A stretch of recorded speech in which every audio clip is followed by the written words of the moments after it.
Pujian hari ini luar biasa. Yang pertama tadi, di mana kita bisa mengenangkan saudara, di sini kita sudah diselamatkan. Kita sudah ditebus oleh darah Tuhan Yesus. Siapa yang merasa belum diselamatkan, merasa bahwa darah Tuhan Yesus belum menebus dosa kita, kita harus tahu bahwa darah Tuhan Yesus itu adalah ya dan amin. Dia real, saudara. Jadi bukan hanya dongeng, bukan hanya cerita di Alkitab, tetapi Alkitab ini nyata, benar, saudara. Alkitab itu adalah absolut. Artinya Alkitab ini benar-benar firman Tuhan. Jadi kalau saat-saat ini kita melihat banyak sekali godaan, saudara.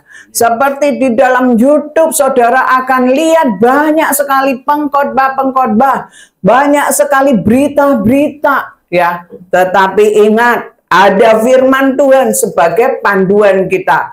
Biarlah kita, anak-anak Tuhan, di mana kita sudah diselamatkan, memiliki kualitas hidup yang indah di dalam Tuhan. Karena itu firman Tuhan pada pagi hari ini adalah temanya kualitas anak Tuhan. Mari kita buka firman Tuhan kita di dalam 2 Korintus pasal 3 ayat 2 dan 3.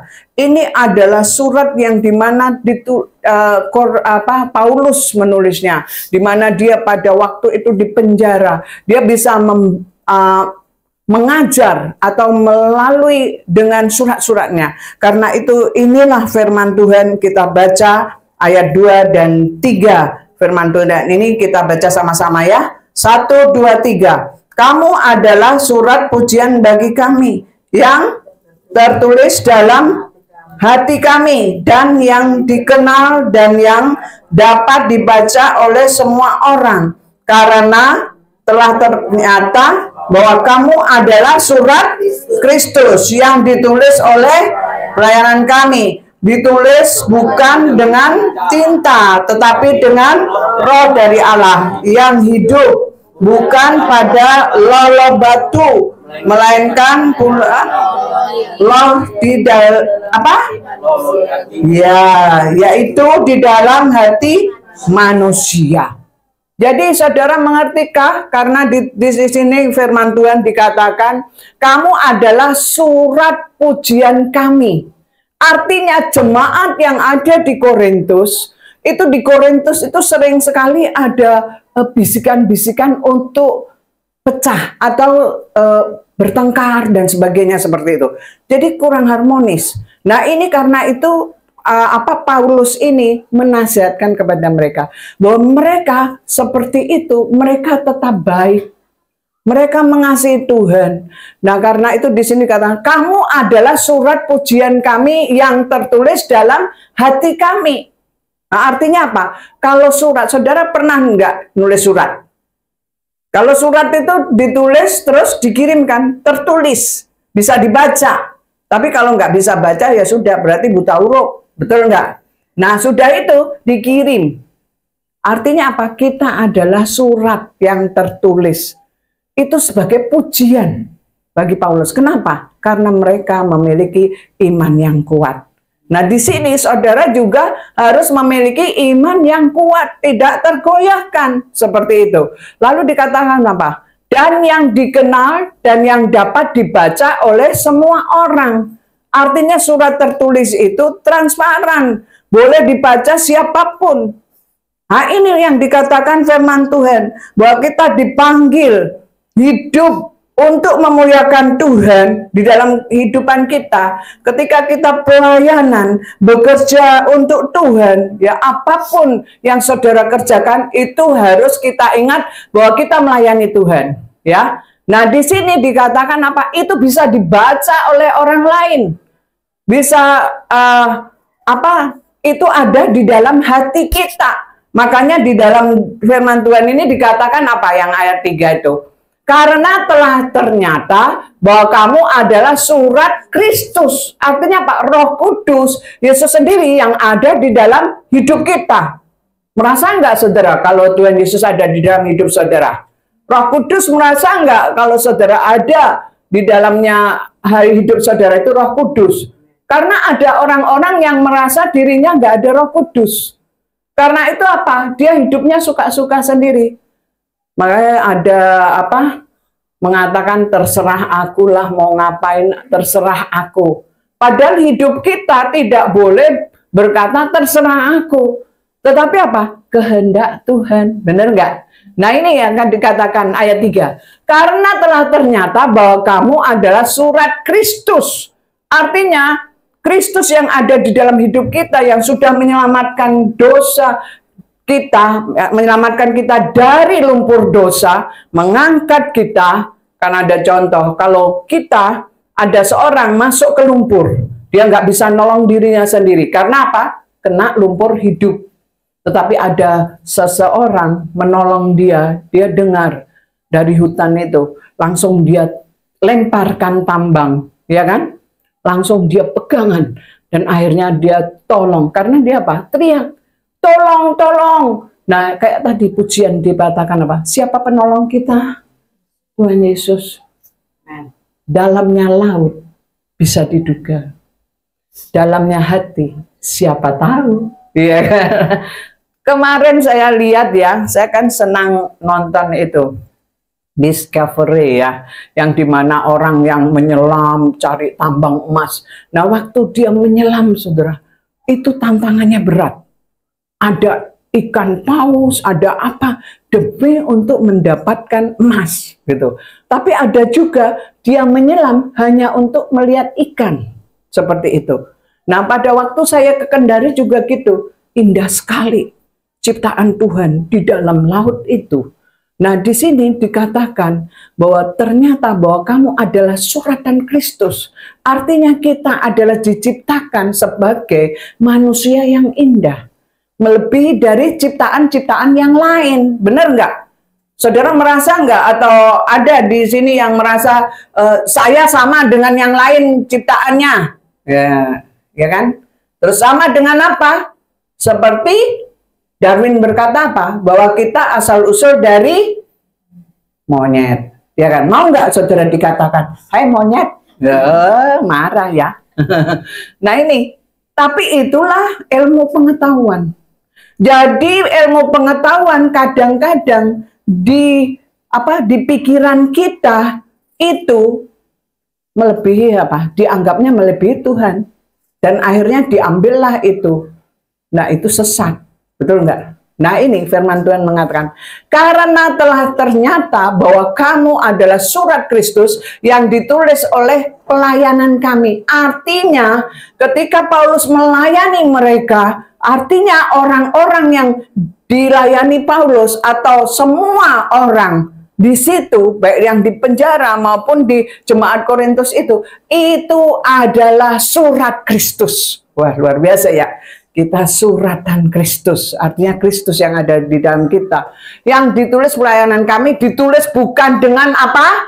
Tinta, tetapi dengan roh dari Allah yang hidup. Kalau kita nulis seperti saya buat kerpean ini toh, kenapa saya selalu buat kerpean saudara? Supaya nggak ngelantur kemana-mana, nanti bisa 1 jam, 2 jam nggak selesai. Ya, karena itu saya harus buat kerpean. Nah ini artinya apa? Saya tulis pakai tinta. Saudara kalau sekolah kan pakai tinta. Yang sekolah ya kan, yang kuliah walaupun sekarang udah ada canggih tapi tetap masih pakai nulis pakai tinta.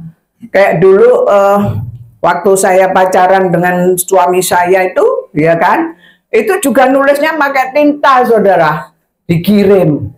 Orang yang dikirimin nggak ada. Udah bingung, pusing. Kemana surat saya kok nggak ada balasannya. Nggak taunya pulang ke rumah, ya kan. Nah ini artinya apa? Ditulis oleh pelayan kami. Ditulis bukan dengan tinta, tetapi dengan roh Allah. Artinya roh Allah yang ada di dalam diri kita. Itu yang menulisin kita. Sehingga kita bisa terpancar keluar dari hidup kita.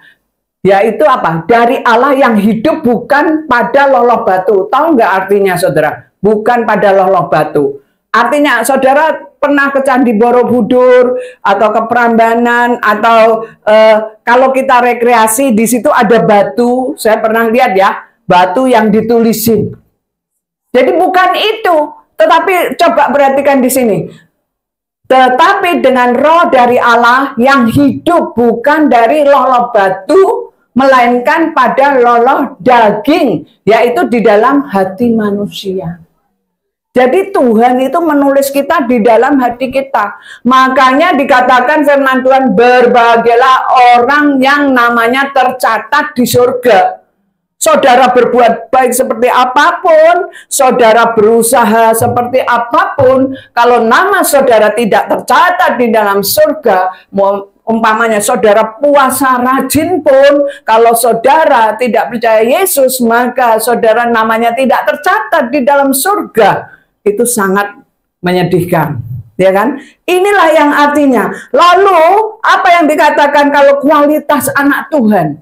Kalau kita sudah melihat bahwa kita adalah surat daripada Kristus, ya kan? Di sini dikatakan adalah surat Kristus yang tertulis dalam pelayanan kami. Lalu apa yang harus kita lakukan di sini? Yaitu bagaimana surat Tuhan itu bisa terbuka di dalam kehidupan kita.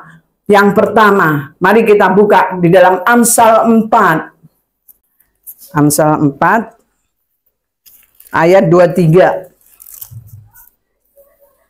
Kita baca sama-sama ya. 1, sudah mendapatkannya? Oke, di situ ada. Jagalah hatimu dengan segala, karena dari situlah terpancar kehidupan. Sekali lagi. Jagalah hatimu dengan segala kewaspadaan, karena dari situlah terpancar kehidupan. Nah, ini yang pertama kita bisa belajar. Bagaimana supaya kualitas anak Tuhan itu terlihat atau ada di dalam kehidupan kita. Yaitu yang pertama, kita harus apa? Menjaga hati. Hati itu kelihatan nggak, saudara? Nggak kelihatan loh. Betul nggak? Siapa yang hatinya kelihatan? Kalau hati ayam dipotong, ya kan, dikeluarin, kita makan, kita masak, kita makan, enak. Itu kelihatan, ya kan? Coba kalau hati kita nggak ada yang tahu, saudara. Seperti itu tadi yang aku bilang. Kalau dalamnya laut bisa dijangkau, dalam hati siapa tahu. Saudara bisa tertawa, tapi hati saudara menangis, ngerti nggak? Ya kan? Bisa nggak? Bisa. Nah, ini karena itu di sini dikatakan, jagalah hatimu. Nah, dikata apa? Jagalah hatimu dengan segala kewaspadaan. Apa artinya, saudara? Karena dari situlah terpancar kehidupan. Artinya kehidupan kita keseharian itu bisa terlihat dari apa? Hati kita. Coba, saudara, kalau hatinya lagi nggak enak, pasti apa? Mukanya cemberut. Manyun. Ya kan? Kenapa? Kok mukamu cemberut? Udah ngomel-ngomel ya. Hatinya lagi nggak enak, benar nggak? Kalau hati kita lagi nggak enak, maka kita pun bisa ekspresinya pun nggak enak loh, betul nggak? Oh, kalau saya ya lagi nggak enak gitu, udah, terus bapak tuh langsung goda-godain biar ketawa, ya kan? Nah, kadang kan kita gitu, hati kita nggak ada orang tahu, tapi di sini bisa terpancar keluar, di mana cerminan bahwa kita itu bagaikan cermin. Kita itu seperti keramik yang ada di di kaca itu loh, yang orang toko keramik kan, wah indah, bener gak? Orang senang, ya kan, ngelihatnya indah. Nah, ini artinya apa? Apa yang ada di dalam hati kita itu Tuhan yang tahu. Karena itu kita perlu apa? Dipimpin Roh Kudus. Roh Kudus yang ada di dalam kita tadi, yaitu apa? Suratan yang terbuka. Caranya apa? Supaya kita memiliki kualitas menjadi anak-anak Allah atau anak-anak Tuhan yang luar biasa, maka kita harus menjaga hati. Pamannya kita pergi kemana? Kalau kita nggak naik mobil, ya kan, naik angkot, lalu kita nggak menjaga hati, teman kita nyenggol, ya kan? Kita, apa sih, saya pernah itu naik angkot, tiba-tiba kaki saya diinjek. Loh, ini orang nginjek, sakit aku ini, aku bilang, ya lah, itu mata di mana, ya kan? matanya di mana, Mbak? Ini kaki, bukan ini bukan lantai mobil, ya kan? Nah, itu kadang-kadang hati kita nggak bagus. Nah, ini makanya dikatakan di sini jaga hati. Ini firman Tuhan, yaitu ketaatan kita. Kalau saudara datang ibadah, itu pengorbanan loh. Betul nggak? Itu adalah ketaatan kepada firman Tuhan. Kalau saudara lihat di dalam Ibrani 10 ayat 25, dikatakan apa? Jangan menjauhkan dirimu dari pertemuan-pertemuan ibadahmu. Itu firman Tuhan, saudara. Nah, ini apa? Kewaspadaan. Di situ waspada. Kalau kita rajin beribadah, rajin baca Alkitab, ya kan? Berdoa, terus mentaati Tuhan, maka kita nggak akan terpengaruh oleh ajaran-ajaran sesat. Sekarang ini banyak gereja-gereja, apalagi yang banyak orangnya, nggak bisa dilihat bahwa di situ ada penyusup-penyusup. Penyusup tahu nggak? Apa? Serigala berbulu domba, saudara. Dia mau menyesatkan anak-anak Tuhan. Nah, kalau kita tidak menjaga hati kita dengan kewaspadaan, maka kita pun akan terpengaruh. Kenapa? Baik itu lewat YouTube yang dikatakan, pokoknya diputar balikkan firman Tuhan. Seperti pada waktu Hawa digoda oleh iblis melalui ular. Kata Tuhan, kamu kan nggak boleh makan buah ini. Oh ya benar. Padahal kamu kalau makan sama dengan Tuhan. Benar nggak? Sekarang ini ada ajaran baru lagi. Kalau yang lalu-lalu saya bilang hati-hati dengan yang namanya ajaran Yesus Tuhan, ya kan? Mirip-mirip banget, tapi dia menyesatkan. Dan sekarang masih merajalela. Mirip banget. Kalau saudara nggak hati-hati, bisa tersesat. Karena itu Tuhan ingatkan kepada kita sebagai anak-anak Tuhan.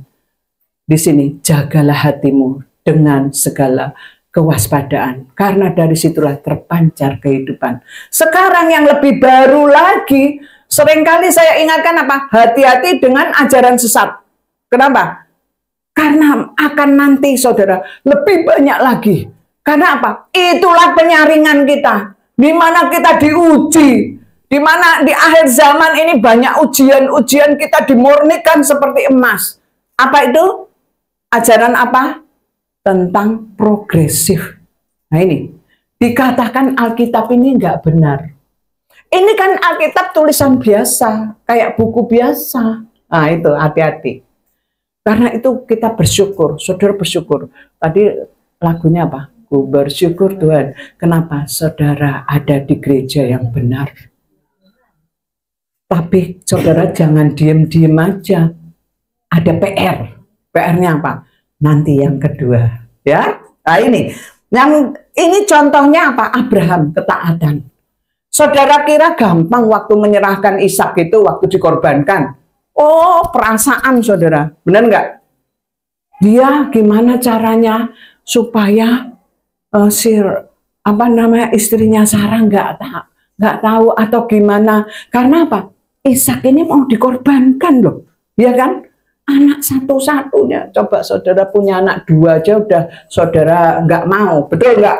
Ya kan? Suruh ngorbani mau nggak? Saya punya anak 4, kalau disuruh ngorbani, Tuhan tega amat suruh Tuhan, tak bilang gitu pasti, ya kan? Ini si Abraham dia rela loh. Dia pagi-pagi dia bawa, si Ishak pun nggak tahu. Dia ngotong itu kayu, dia ikutin, untungnya Ishak taat. Ini contoh anak yang berbakti kepada orang tua. Ingatlah kalau saudara berbakti sama orang tua, ya, takut Tuhan. Firman Tuhan mengatakan, apapun orang tua saudara, pamannya ngomelin saudara, bilang aja, Tuhan terima kasih aku diomelin orang tua, masih diomelin, daripada dibiarkan saudara. Ya kan? Itu berarti saudara disayang sama orang tua. Tapi kalau dibiarkan saudara mau jadi apa? Jadi apa namanya di sana apa namanya itu yang orang nggak bener itu dibiarin. Tapi kalau saudara disayang orang tua, diomelin saudara. Demi apa? Kebaikan kita. Ini yang firman Tuhan katakan apa? Ketaatan. Nggak gampang, tapi bisa saudara. Nah anak-anak juga, sekalian nanti juga jadi orang tua. Dengan anakmu bagaimana? Sama. Karena apa? Firman Tuhan itu adalah ya dan amin. Karena itu jagalah hatimu dengan segala kewaspadaan. Karena dari situlah terpancar kehidupan. Jangan coba-coba anak ngomelin orang tua. Ya kan? Orang tua yang perempuan ya. Ibu-ibu mengandung berat itu saudara. 9 bulan. Ya kan? Ada yang gampang, ada yang susah. Tapi waktu ngelahirin, udah besarin anak-anak, mama ini nggak tahu, aku ini apa kok disuruh-suruh terus, ya kan? Albi itu udah bisa ngelawan loh saudara, biarpun kecil. Artinya apa? Dosa itu dari waktu anak-anak kecil sudah masuk. Karena apa? Dunia ini penuh dengan dosa. Karena itu penting anak hormat pada orang tua. Itu perintah ketaatan. Di sini artinya apa? Jagalah hatimu dengan kewaspadaan. Jangan sampai anak ngomelin orang tua, jaga. Ya kan? Mulutnya dikunci. Gitu. Jangan jawabin, ya. Terus orang tua ketika ngomel, puji Tuhan. Saudara puji Tuhan. Nanti diberkati, saudara. Percayalah akan firman Tuhan. Itu Ishak aja tidak ngomel loh, dia taat ikut. Udah sampai atas, Pak, ini udah ada nih, apa namanya, api, ini udah ada kayu. Terus mana dong dombanya? Si Abraham bilang apa? Tuhan menyediakan. Ini iman luar biasa loh. Lihat aja, dia berani mengorbankan anaknya, tapi dia bilang Tuhan menyediakan. Akhirnya apa? Waktu ditaruh di tempat itu kan ada YouTube-nya ya. Terus ditaruh, dia lagi gini. Tuhan bilang apa? Jangan. Stop Abraham. Karena engkau sudah taat. Berat ujiannya saudara. Jadi kalau saudara lagi diuji, saudara harus taat. Terima kasih, katakan gini. Aku bersyukur. Nyanyi aja lagu tadi. Ku bersyukur Bapa. Saya belajar seperti itu. Rupanya ketika itu langsung hati itu tenang, saudara. Langsung kayaknya nyeri-nyeri sedap. Ya kan? Nyeri-nyeri sedap, tahu nggak? Kayak lupa gitu. Kayaknya Tuhan sudah ambil. Karena Tuhan bilang apa? Di dalam 1 Petrus 5 ayat 7. Serahkanlah segala kekhawatiranmu. Maka aku akan memelihara engkau. Tuhan memelihara kita. Baik kebutuhan kita apapun, yang penting apa? Jaga hati, maka terpancar kehidupan. Ini adalah Tuhan sendiri yang ngajarin kita. Mari kita belajar juga yang kedua. Kalau yang pertama kita jaga hati, ya kan, dengan kewaspadaan. Yang kedua kita lihat di dalam Matius 5 ayat 14. Nah ini firman Tuhan, kita baca sama-sama ya. 1, 2, 3. Kamu adalah terang dunia. Kota yang terletak di atas gunung tidak mungkin tersembunyi. Artinya apa saudara? Kita ini adalah terang dunia. Di tetangga. Ya kan? Mungkin kita kan habis lebaran ini. Banyak orang-orang yang melakukan lebaran. Dikatakan kita adalah terang dunia. Tidak mungkin terang dunia itu disembunyikan, tetapi ditaruh di atas gunung. Perhatikan di sini. Kalau kita lihat Tuhan bilang apa? Tuhan Yesus sendiri bilang, aku terang dunia. Kalau Tuhan Yesus terang dunia, maka kita pun terang dunia. Artinya apa saudara? Kita kalau menjadi terang dunia, coba sekarang. Ini ada lampu kan? Kalau dimatiin gimana? Saudara lihat kan? Remang-remang. Betul nggak? Tapi kemarin, waktu hari apa itu Yosi? Di rumah mati lampu. Jumat, di tempat saya enak-enakan baca gitu kan, tiba-tiba mati lampu gelap saudara. Terus si Lia nanya, "Mah, biasanya berapa lama mati lampunya?" Kebetulan anak-anak di rumah karena pada liburan kan, pada datang gitu. Saya senang juga anak-anak mau datang gitu. Cuman nggak lengkap terus gitu loh. Heran, susah saudara untuk anak-anak lengkap. Makanya berbahagialah saudara yang anak-anaknya belum menikah, yang masih bisa kumpul, diajaklah jalan-jalan sekeluarga. Saya juga gitu, dulu saya segala kesempatan saya lakukan karena menyadari menikah susah dikumpulin. Sibuk dengan mertua sana, yang satu lagi di sini, wah aku kerja. Terus satu lagi apa? Aduh, ini gimana? Sibuk mah nggak bisa, ya kan? Banyak alasan. Coba kita sendirian. Nanti ada waktunya saudara merasa sendirian, ya kan? Nah ini dikatakan bahwa kamu adalah terang dunia. Artinya apa? Tuhan kasih contoh bahwa lilin kita ya. Akhirnya saya pasang lampu emergency di rumah karena nggak hidup-hidup. Saya pikir hanya sebentar. Nggak taunya lama juga. Akhirnya saya pasanglah lampu emergency itu kan supaya terang. Kalau nggak gelap, nggak kelihatan apa-apa. Kesandung, aduh, saya bilang gitu. Karena apa? Nggak kelihatan. Nah, karena itu kalau kita menjadi terang dunia, artinya apa? Kita walaupun kecil lilin.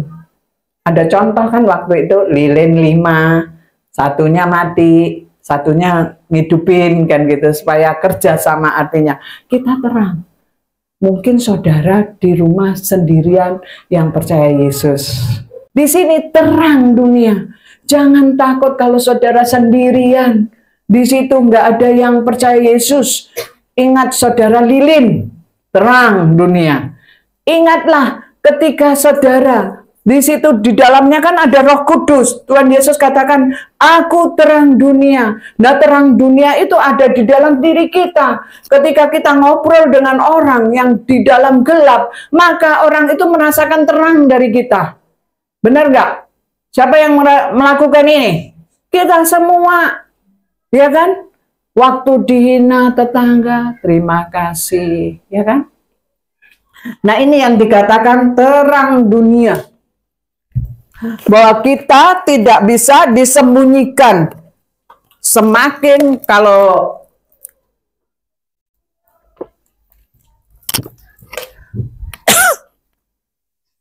kenal nggak saudara Pak Yusuf Roni? Di penjara selama 12 tahun, tapi dapat bonus dipotong jadi 6 tahun. Dia bilang apa? Hakim bilang, "Panggil pembelamu." "Pak Hakim, pembela saya adalah pembela yang agung." "Siapa namanya?" "Yesus Kristus." "Mana orangnya?" "Tidak. Bapak kalau percaya Yesus, Bapak bisa melihat." Katanya gitu, saudara. Terus akhirnya, "Coba ceritakan, bagaimana kamu bisa percaya?" Dan gitu. Akhirnya dia cerita. Dan akhirnya dia dimasukkan penjara hanya karena percaya Yesus. Tapi apa? Rupanya hakim ini pinter. Dia orang Kristen. Nah, hakim ini orang Kristen. Dia mau bilang sama Pak Yusufnya supaya cerita bagaimana caranya kamu percaya Yesus. Diceritain. Jadi di situ kan berjubel. Zaman itu berjubel, pengen orang dengar gimana ini orang. Akhirnya apa? Banyak bertobat, saudara. Percaya Yesus. Kita adalah terang dunia. Kalau terang dunia nggak bisa ditutup-tutupi, saudara. Kayak contohnya, siapa yang sudah meninggal? Melita, ya kan? Melita ini, dia anak yang takut Tuhan. Kakaknya udah meninggal duluan. Akhirnya dia kena serangan jantung. Tapi dia terus memuji Tuhan. Dan itu tadi yang lagu pertama dilakukan, ya kan? Penolong. Dia pada waktu itu katanya keluarganya juga sulit. Tapi dia kerja keras, dia berjuang. Dan akhirnya Tuhan tolong. Sehingga dia menang di Indonesia Idol. Ya kan? Tapi di situ Tuhan ingin dia pulang. Artinya apa? Dia menjadi terang, menjadi kesaksian. Saudara juga bisa. Ketika saudara kerja keras, ingatlah, bahwa Tuhan menolong saudara. Amin. Jangan takut. Ini adalah kualitas anak Tuhan. Itu yang kedua. Lalu yang ketiga kita lihat 1 Petrus 2. Dan ini yang terakhir. 1 Petrus 2 ayat 12. Udah? 1 Petrus 2 ayat 12. Ayo kita baca sama-sama. 1, 2, 3. Milikilah cara hidup yang baik di tengah-tengah bangsa-bangsa bukan Yahudi, supaya apabila mereka menfitnah kamu sebagai orang durjana, mereka dapat melihatnya dari perbuatan-perbuatanmu yang baik dan memuliakan Allah pada hari Ia melawat mereka.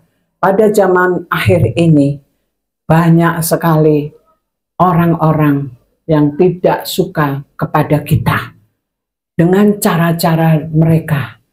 Tetapi ingatlah, ini ada kata apa? Apabila mereka menfitnah kamu sebagai orang durjana. Betapa jahatnya ya, kita dibilang orang durjana.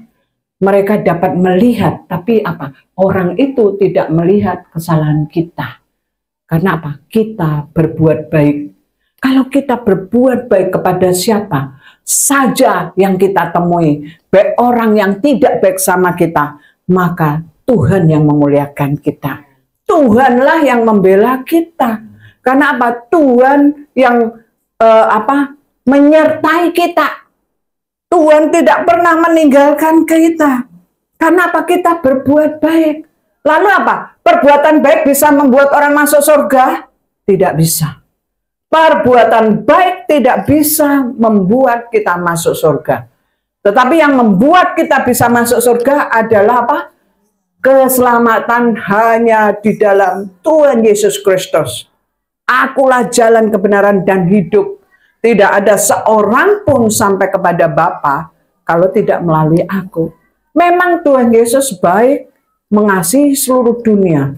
Tetapi manusia tidak semua mau menerima dia sebagai Tuhan dan Juru Selamatnya. Ini masalahnya. Karena itu, baiklah kita memiliki, yang ketiga ya, memiliki cara hidup yang baik. Memiliki cara hidup yang baik, jangan sampai tetangga kita itu ngata-ngatain kita. Ngata-ngatain kita karena kita melakukan pamannya gini. Wow, dari mana? Terus sudah gitu mabuk-mabukan. Waktu itu saya lihat toh ada orang tuh jalan sempoyongan, ya kan? Saya pikir ngapain orang ini jalan sempoyongan, ngoceh-ngoceh sendiri, ya kan? Terus dipegang sama temennya, diajak pergi gitu kan, diminggirin karena dia kan di tengah jalan. Terus diminggirin, dia jalan sempoyongan. Apa ini? Oh, rupanya dia mabuk, saudara. Mabuk. Nah, ini kan tidak baik.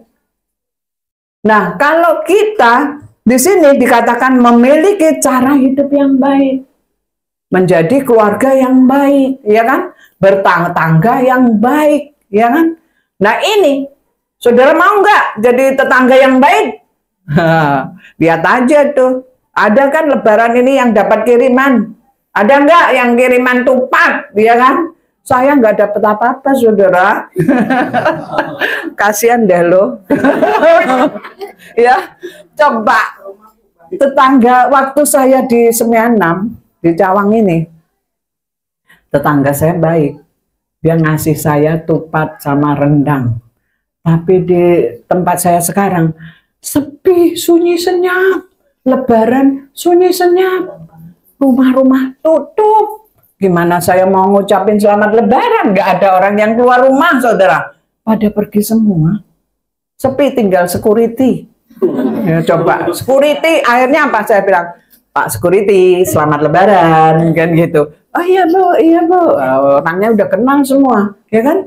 Saudara di lingkungan saudara dikenal nggak? Siapa tahu saudara nggak ada yang kenal tetangganya, ya kan? Banyak. Makanya itu adalah cara hidup yang baik. Anak-anak Tuhan harus memiliki hidup yang baik. Supaya apa? Di situ kita menjadi saksi.